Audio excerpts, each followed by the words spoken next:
Early last year, Mozilla announced that we had reached the point on the internet where half of the page loads in their browser were occurring over HTTPS. Earlier this year, HTTPS adoption has grown even more, and Chrome announced that over 78% of the connections in the Chrome browser were happening over HTTPS. This is a great improvement, a great way forward in protecting privacy of online users everywhere. And TLS comes from the Internet Engineering Task Force, and it started as an idea all the way back with Netscape in 1995, kind of solidified into a better standard around 1998. And it was updated again in 2006 and again in 2008. And we've been running with that version from 2008 for about the past 6 or 7 years.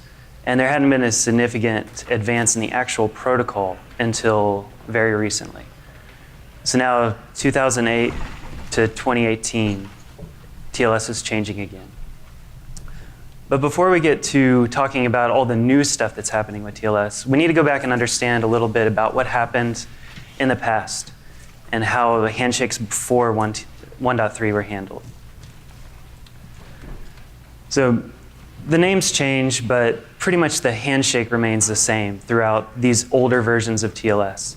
The handshake is the most important part of the protocol. It's what sets up the security for everything that happens afterwards, which is the encryption of your data and securing of all your transactions. So in a handshake, you agree on some main things. You have a certificate that you agree on. Either the client or the server both use a certificate to authenticate one side to the other side. You also have the authentication algorithm. So what type of algorithm are you going to use this certificate with to prove the identity to the other side? What encryption algorithm are you going to use? Which cipher? So we'll go over a whole bunch of different ciphers that are useful in TLS. And then finally, how do you get the encryption key that you're going to use to encrypt the data using that particular cipher that you've chosen on? I'll also say all these slides are available online. If you go to the LASCON schedule website, you can click a link and download those so you can get some better resolution copies. So let's walk through each of these little steps in TLS 1.2. So here I made this little chart to help show an example of a handshake in TLS 1.2. You start out at the top, it flows down to the bottom. Once you get past this last message, that's where you're encrypting all your application data. So another thing to note, I'll have several of this style templates throughout the slides. The red letters, so you can see here in the very bottom of each side, the red means encrypted. That'll get important as we go on. So for authenticating the algorithms, so you have a whole bunch of different ways to authenticate. You use the certificates and the connections to do that. Both the client and the server, as I mentioned, can use these certificates. You can use the RSA algorithm, which was developed a long time ago. You can use elliptic curve, Diffie-Hellman, or digital signature algorithm to do the authentication here. RSA is very widely used, widely supported. A whole bunch of the certificates on the web today are using RSA. With the elliptic curve, those are gaining popularity at a very rapid pace thanks to a large content delivery network giving out free elliptic curve certificates to everybody that signs up with them. And so now a lot of the traffic over the internet has started to move towards that elliptic curve certificate. And then you have this option of a pre-shared key, the PSK option. That's where you can get, if a server administrator can configure both sides of the connection, they can import a large cryptographically random key onto both sides, and they can use that to establish the communication between the 2 points. And what that allows you to do is to have that handshake be a whole lot lighter. You have to transmit a lot less data whenever you're using the PSK algorithm. And then there's this crazy one over here, none. That's right. You can do TLS. You don't have to use certificates. You can just not care who you're encrypting to. You can encrypt and not validate at all who you're sending the data to. I'm just curious about that very interesting punctuation, if that's actually a single symbol. Yes, that is a symbol. That's an interrobang. It's a question mark exclamation point combined. Yes, it's on Wikipedia. So if you don't believe me, you can check there. So the none algorithm is kind of an oddity. It's mainly used internal to data centers. So if people are caring about the integrity of the data not getting changed, they'll use an encryption algorithm to make sure that whenever it gets to the other side of the connection, if it's still decrypted, they consider it still valid and good. But they're not as concerned about authenticating exactly where it came from, because in their risk profile, that risk is a lot lower. Now, on the web PKI, it's a whole different story, because there's a lot of other things in between the points that are transmitting that data. And it's a lot harder to have that trust in the network. So on to the ciphers. There's a whole lot more ciphers than I've listed here, but these are some of the ones that have been used predominantly over the past few years. So you have 2 flavors of AES, the old 1980s standby triple DES, and a new one called Cha-Cha 20. So this one, yeah, it's named after the dance move Cha-Cha. I'm not sure if anybody can demonstrate that for us, but no, okay. I can't either, I'm sorry. But again, you have this really cool one called None. That's right, you can do TLS and you don't even have to encrypt anything. You can do TLS without certs, you can do TLS without encryption, and it's still part of the valid protocol.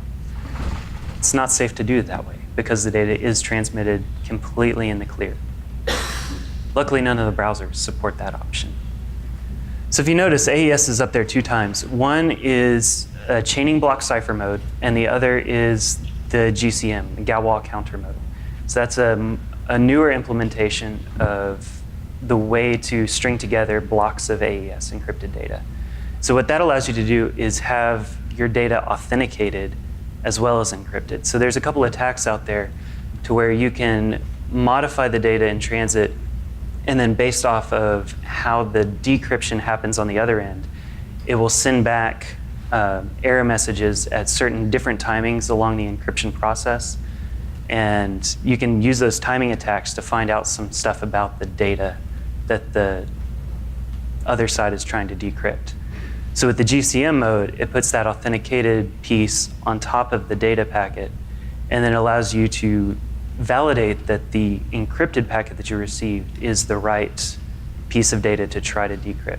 And so it squashes those attacks and makes it safer to use. Cha-Cha 20 is also one of those authenticated encryption ciphers. And as a class, a family of ciphers, these are known as AEAD, authenticated encryption and associated data. And Adam Langley, one of Google's cryptographers, reminds us that everything at the time that's not TLS 1.2 with AEAD mode is cryptographically broken. So that triple DES, that AES CBC, cryptographically, not maybe practically, but it's cryptographically broken. So let's look at some of the ciphers that you can choose to use with these early versions of TLS, from 1.0 all the way up to 1.2. There's just a few of them. But wait, there's more. How do we pick the right ones? How do we know? This is ridiculous. There's way too many. It's up to server operators, the people that are there configuring the servers, as well as the application and device manufacturers, to build and support and to choose the right ones, to know which ones of these are safe to use.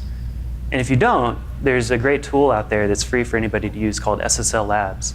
And you can plug in the name of your server, it'll go interrogate it, check all of these, and see which ones you support, and then give you back a report and a letter grade so you can see if you can improve your score at all to be more secure. The next piece of the puzzle is how do we get the key across to both sides? Both sides have to agree on the same key, but we can't just yell it out in the clear because then everybody will know it. So we have to transmit it or agree upon it somehow. And the first method is the static key exchange. And this is a way to use, pretty much is always using RSA. So you take the public key from the certificate and you encrypt a private piece of data with that. And the only person that can decrypt it is the one that has that certificate's private key, which should only be the server on the other end of the connection.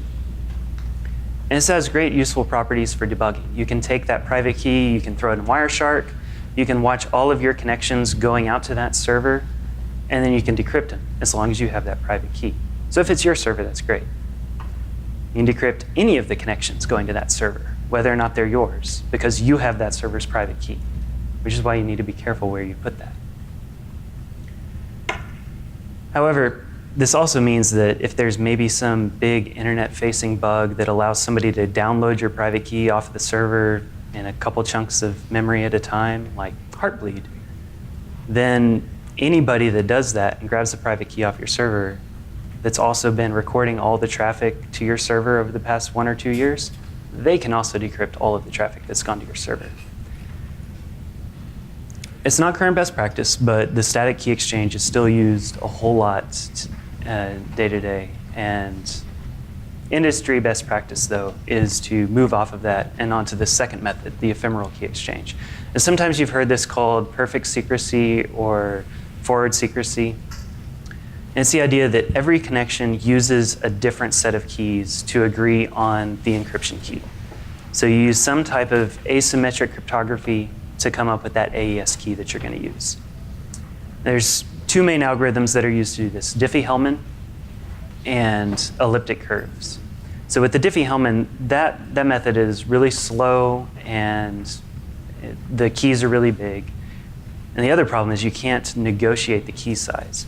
So there was a bug where a while back where you could force somebody into using a really small key size for the Diffie-Hellman key agreement and basically transport them back to the 1990s crippled cryptography area where it's fairly easy to just decrypt any of those connections. So the Diffie-Hellman's being moved off of, so a lot of the browsers are pulling support for it and moving to just using elliptic curves for the key exchange. Elliptic curves, a good thing about those, it's faster. The key size to strength ratio is way, way smaller. So, and they're negotiable. So you can choose, you can send as a client which curves you support, and the server can look at that big list of curves and say, oh yeah, I support that one, let's do that. So now, finally get to TLS 1.3. So this was released and published in August of this year. So it's out there, it's ready to use.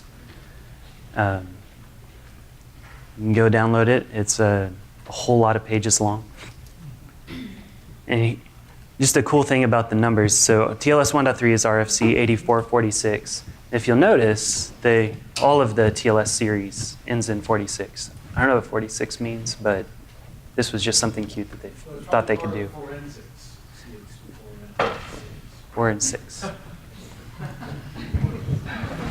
So let's look at the handshake.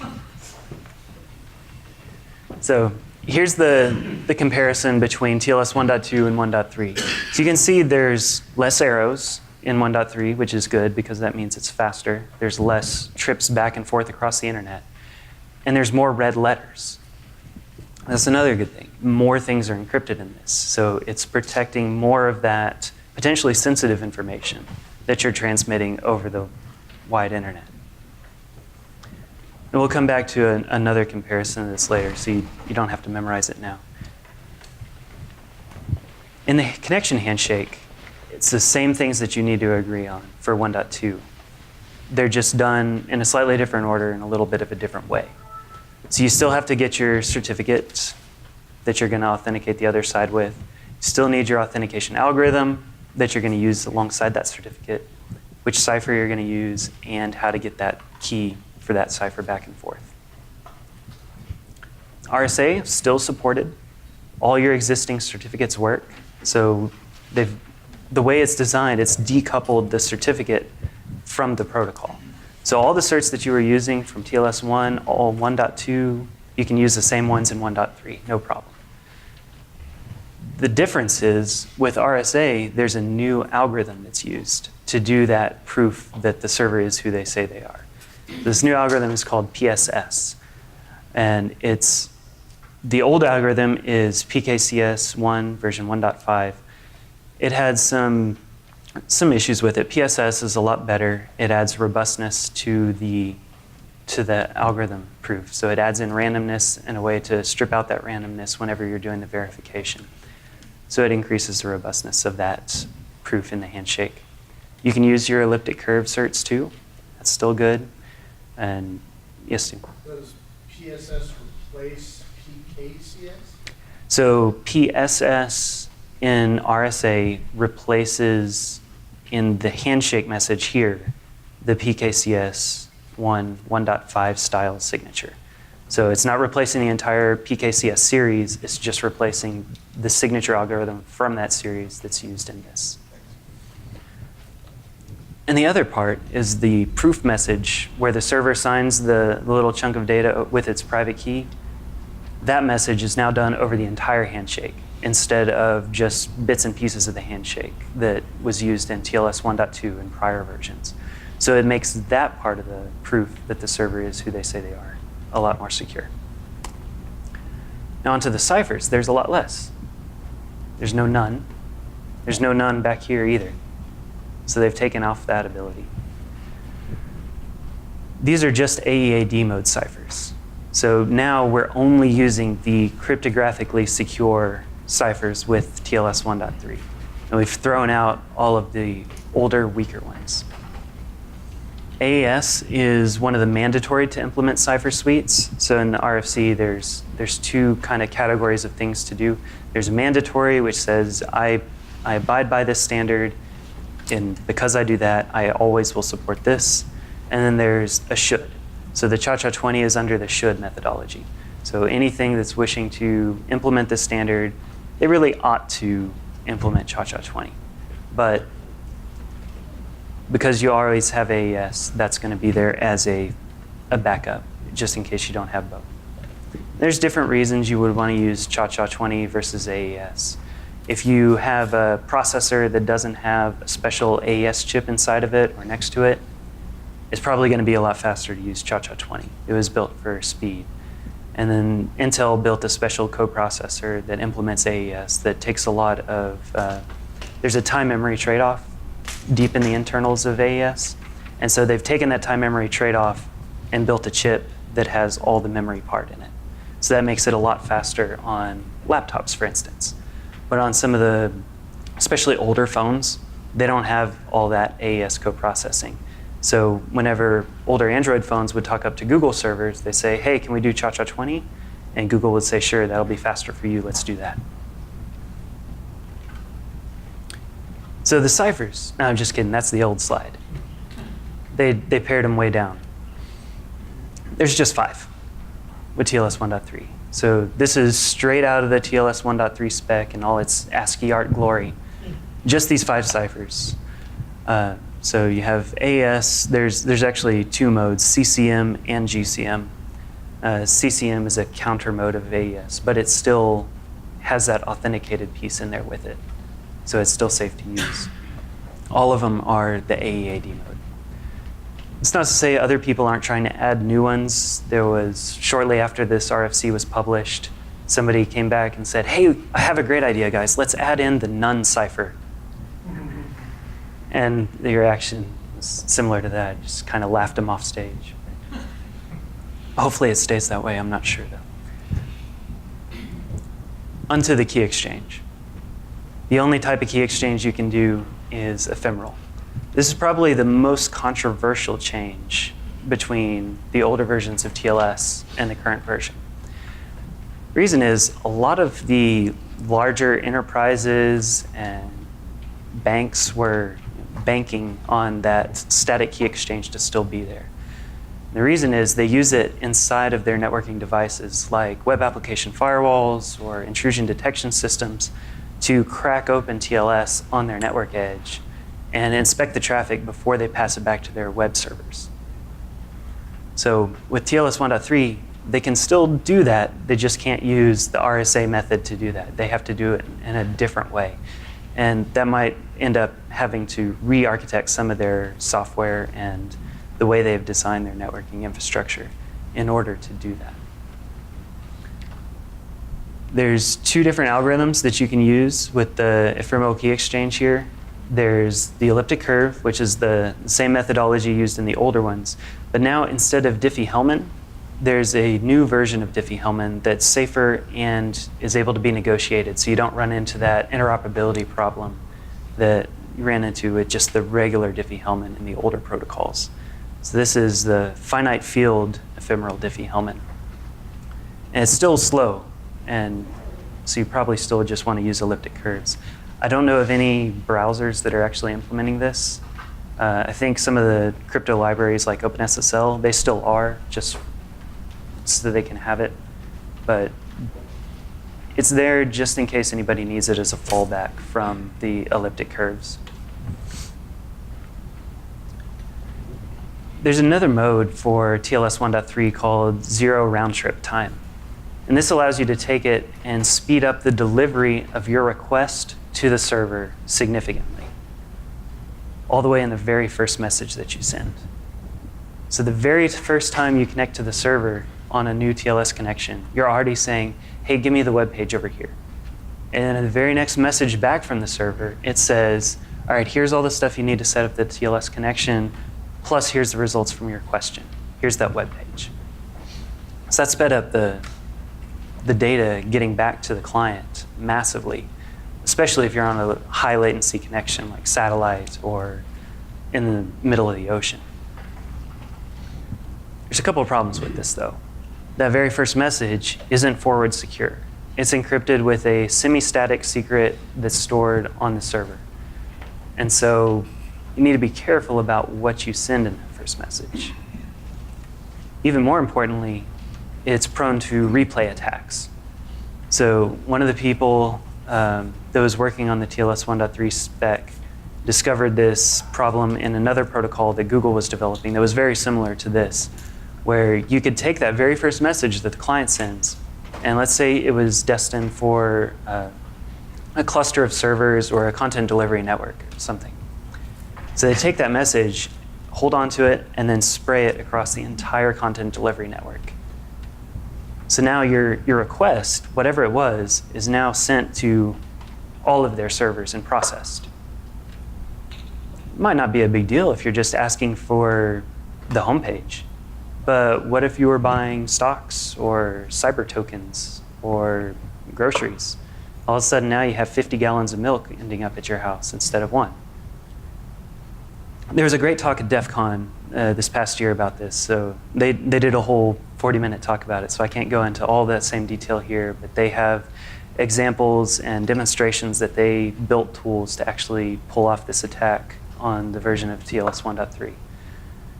And so what you need to know about this is that whenever you're setting up an application to use TLS 1.3, you need to be really explicit and careful about when you use the zero round-trip time.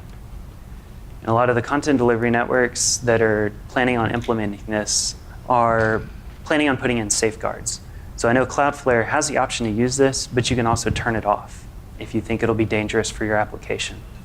Another CDN was talking about possibly just only having the zero round-trip time for certain directories or certain URLs that people are requesting. So it really depends on your use case, but for a lot of URLs probably on your website, this could be a really big help and help speed up the connections of clients coming to you.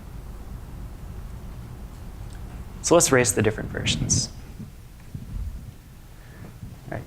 So here are the things that the handshake agrees on. You got your cert, your cipher, encryption key, and then your HTTP request and your response.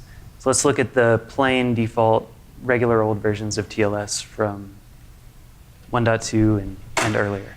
So the client sends out a message. Nobody's gotten enough information to agree on anything yet.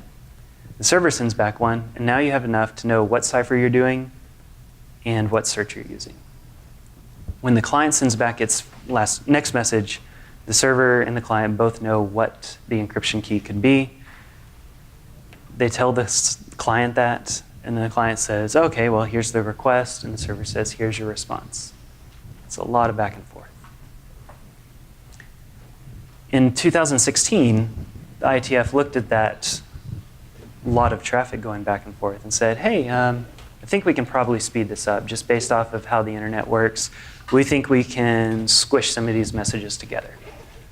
So they came up with this idea called false start.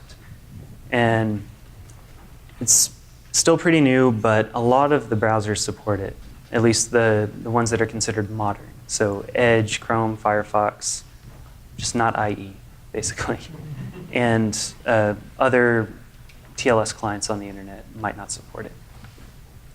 So with false start, it looks the same up front. Send your request, get the response. Now you know the cipher and the cert. But when the client sends its next message, it'll send the information to get the encryption key, and it'll also tack onto that its first application request. And then the next message back, you can get the response. So that's a pretty significant speed up. It saves a whole round trip of time across the internet. And with 1.3, you get a fairly similar thing. In the first message, the client, after the first message comes back, the client has enough information to know the algorithm and the cipher, but it also knows the encryption key because it sends, in the very first message, information to the server about the key exchange method. And then you can continue on and do your HTTP request and response and get that information back. With zero RTT, though, on the very first message the client sends, you get your cert, your cipher, encryption key, and you can also throw in that first HTTP request. And then the very next message you get back from the server, you have your response immediately. So let's look at that in trans-Pacific round trip time. I chose trans-Pacific because it's a round number, and Atlantic was some weird number. So with false start, you get 200 milliseconds. And then, false start is 400. The zero round trip time is 200 versus the about 600 if you do the old style of 1.2. So that's a pretty significant speed up there. So let's go back and look at this handshake again one more time. So you notice the red, the cert is verified, is encrypted. The HTTP data is encrypted, but I didn't tell you what else comes across in that client hello. You see, in order for the server to select the right certificate, it has to know what service you're trying to talk to. And built into TLS 1.3 is a mandatory field called server name indication. And it's a way for the client to tell the server, hey, I'm trying to talk to Google right now. Can you give me a cert for Google? And that's important because with people still trying to host things on IPv4, if you're trying to stand up a network for a whole bunch of servers or a whole bunch of hosts, in the old way of doing things, you had to have a different IP address per customer. So one IP address equaled one cert. But with the server name indication, you can have one IP address and how many ever certs you can handle. But that's because of the server name indication. So the client tells the server, hey, give me this cert. Give me the cert for Google on this first initial message. And then the server can look at that and say, okay, they want the cert for Google. It goes and rummages around in its cert backpack and then throws the cert to Google back down to the client. Before, it didn't know what service the client was trying to talk to until it had already gotten to the very bottom of that. You have to wait till the HTTP data and pull that out of the host header that gets sent. So in order to facilitate this, lots of hosting on a single IP, they put in SNI. The problem is, it's not encrypted.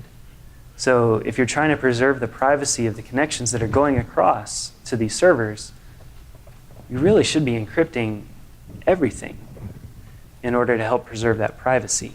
So if you're somebody monitoring a network and you don't want people connecting to like the FBI tips hotline or something like that, you can block the traffic that says, hey, I'm trying to get to the FBI tips hotline. And then that traffic will just not be able to go, and then whatever thing you're trying to stop will not get through. But they're solving for that too. So there is a draft in the process in the IETF that's just entered in. It's called the last call in the working group. And that means, hey, we think we're all done. What does everybody else think? And the support for it has actually already been beta tested out in CloudFlare and on Firefox. So what that allows you to do is encrypt that server name before you send it over to the server.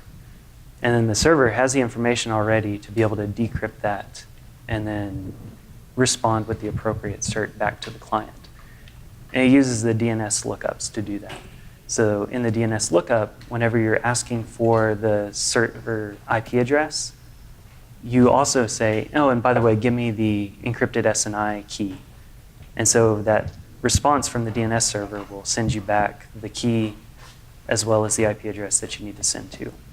And so you can encrypt using that key that gets sent back over DNS, the server name. And that's about the last piece of information in there that you would want to encrypt. Everything else is just random values that are calculated on the fly. And so they're of no real value, and they're random each time over the connections. So that server name is the last piece of information that's not private. Yeah. So the question was about SAN certs or subject alternative names. That's where you can put a whole bunch of names into one cert and then configure that on the server. I'm not familiar with the problem that Google had with configuring SANs, but I guess if you didn't have one, then oh, if you didn't have a SAN, then Chrome would give you an error message. Yeah, so this is different than that. So there was a lot of tools on the internet that people were using to, like Fiddler, for example, didn't put the name of the server into a special place in the cert. And if the name wasn't in that particular part of the certificate, then Chrome said, well, I can't validate this. The reason was the common name area of the certificate where it was going to get that information has been deprecated for 10 years. And Google finally said, okay, we've had enough. We're going to finally actually deprecate this. And so they killed support for it. But that's a different thing than this. So with the subject alternative names, you can still do that same thing and have a whole bunch of different applications on one host. And you just have all the different certificate names in the SANs of a cert. The problem with that is if you're in a CDN and maybe somebody transfers that domain away to a different CDN, and they say, okay, we're not using that CDN anymore, and there's a whole bunch of companies listed in that cert. And they go to their certificate authority and say, I didn't authorize that cert to be used over there by them. Please revoke it. Well, that CA has to revoke that cert within 24 hours. And so now all the other companies listed in that certificate are now offline until they can get a new cert. So that's part of a problem with the web PKI and the revocation process and cert renewal process. A way to mitigate that is to have a whole bunch of certs hosted individually and have each of those companies get their own cert. But in order to do that, you have to have this server name indication supported on the client and the server. So the question is about, is there something that's special that needs to be configured in the DNS to have that piece of data ready to go to the clients whenever they're asking for it? Yes. So you have to be able to support the ES&I in the DNS and then configure the support between your server and that DNS to be able to know what that secret is so that it can be supplied back to the clients whenever they're asking for it. So you might need maybe a tighter coupling than a lot of people have between the DNS and the TLS applications. Yes? Mutual authentication is not mandatory in TLS 1.3. It's still possible, and you can still do it, but you do not have to, which is good because a lot of our phones and laptops, we don't have private keys or certificates sitting around on here. And most of the servers online, they don't really care from a certificate perspective who the clients are coming towards them. They'll use different methods for authentication like OAuth or SAML or just regular username and password type of thing. So Senator Ron Wyden just sent a letter on Wednesday of this week asking I think the Secretary of the Department of Homeland Security to make ES&I, the Encrypted Server Name Indication, a requirement for any cloud providers that federal agencies are trying to purchase. So if that happens, then that should bring support for the encrypted S&I value to a lot of cloud providers. So as far as rolling out support for TLS 1.3, Facebook, as far back as early August, so basically as soon as this RFC was published, was already 50% TLS 1.3 traffic. The only stuff that wasn't going TLS 1.3 were old applications that people hadn't updated yet from their various app stores, and browsers that hadn't rolled out support for TLS 1.3 yet. CloudFlare in mid-September was already at 20%. And that's because they don't control their clients. So Facebook, it controls their app, so they built in TLS 1.3 support into their app. And I imagine that's how a lot of Facebook traffic gets managed. But for Cloudflare, the only reason it's so low back in September is because the browsers hadn't rolled out support for it yet. I just don't have the updated numbers for them. So 1.3 is already supported in the latest version of OpenSSL, 1.1.1, that's been released. So support for 1.3 will be rolling out into anything that pulls in the OpenSSL libraries pretty soon. There are other CDNs besides Cloudflare that are rolling out support. Chrome released version 70 10 days ago, and that included support for TLS 1.3 by default. Firefox has had it since early August. And I found out that Nginx supports it as a version 1.15.3. So it's pretty much all ready to go. Any other questions for me? Yes. What are the difficulties of moving to 1.3? So with 1.3, the difficulties are going to be predominantly things like making sure you upgrade all of your applications and cryptographic libraries. So a lot of servers or applications will build in specific cryptographic libraries into them, and you have to wait for like Tomcat to release a new version of Java that includes 1.3, and then you have to wait for your application to include that new version of Tomcat in the app before you can put it on the server. So it'll be that, plus some of the things that I mentioned around the way that big enterprises are using 1.3, or using the RSA key exchange and relying upon that for their security tools. That's going to be part of an issue going forward. And they're going to have to rethink the way that they use their network devices. If you go to the multi-domain solution with a single IP address, how does a 1.2 negotiate that? So 1.2 also includes support for SNI, and you can still do the exact same thing that I talked about doing here with 1.3. The difference between 1.2 and 1.3 is in 1.2, it's not a mandatory feature. In 1.3, it's one of the mandatory extension implementations. So a lot of things have support for encrypted not for encrypted SNI, for regular SNI, but not everything. So if you do enforce it on your server, you're going to run into a problem that some things aren't going to be able to connect to you. But if your target audience is just modern browsers or the latest version of Chrome, Firefox, IE, and Edge, you're going to be fine. Hey, thanks for the presentation. Curious, you mentioned about how Senator proposed, pushing this for more federal adoption. What about other industry and other business types where, like PCI, for example, what's kind of the push there and some of the additional, I guess, driving motivations for getting towards 1.3? So I guess I'll preference this by saying I'm not a QSA, so I can't speak for everything that PCI is doing, but so far PCI has just said that you shouldn't do early TLS. And there's been different interpretations of that, ranging from TLS 1.0 and before, or TLS 1.1 and before, depending on who you get for your QSA. They have made no mention so far, at least publicly, on what to do driving forward into TLS 1.3 or encrypted SNI. Encrypted SNI is not even a full standard yet, so I'd give them at least till next year or maybe year after to say anything about that.